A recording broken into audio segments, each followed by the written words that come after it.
Koa te maha o ngā ratonga hauora e aro nui ana ki te pakanga ki te kōwhiori i tēnei wā. He maha hoki ngā take hauora e hāngai pūana ki a tātou te Māori i tū atu i te kōwhiori nei. Mo te katoa o te marama nei, kei te whakahaere hia e te iwi o Ngai a Takato, he hauora niho utu kore ki runga i o rātou marae, hei paenga mō ngā uri. Nei rā, Aharata Brown. He whakatika niho. It's going to be a bit uncomfy. Ki runga tonu i ngā papa o Waimano ni marae. Ko ēnei hunga kei te kāinga, kei runga i te marae, me hautake, me horo te hāre ko i a rātou, kia papai nei te āhua o te niho, hea hai, ko mamai hāre ana take. Ko ia te take. Ko te kauma ono tau mai te wā whakamutunga i toro tēnei māma takitahi ki ngā ratonga niho. Yeah, it's been 16 years probably. 16 years. To get a scaling back then it was probably like $180, which is, I haven't got $180 to spare.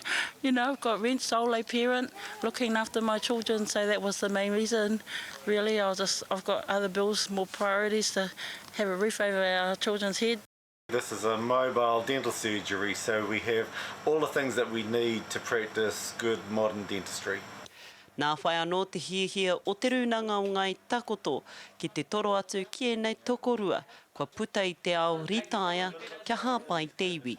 Our whānau who are quite isolated up here in the Northland area and don't really have the money and the access to the dental health clinics in town, and with this bus coming to the marae, it's coming straight to our doorstep and it's a free service. It's a great idea that some permanence could be provided. I mean, it doesn't actually cost that much in terms of setting things up. I mean, the bus behind us is insured for around $100,000, so that's not that much when you look at how much the government is spending in COVID response. They gave me the heads up, it might be a bit sore, but I was pretty good with that. They gave me a good scaling and cleaning and, you know, just to remind everybody to look after their teeth.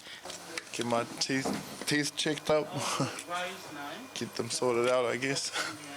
E rua wiki te noho ki Waimano ni marae, kātahi, ka hiki papa te kaupapa ki era atu marae o te iwi ki Paparore me Kai Maumau. Harata Brown, Te Karere.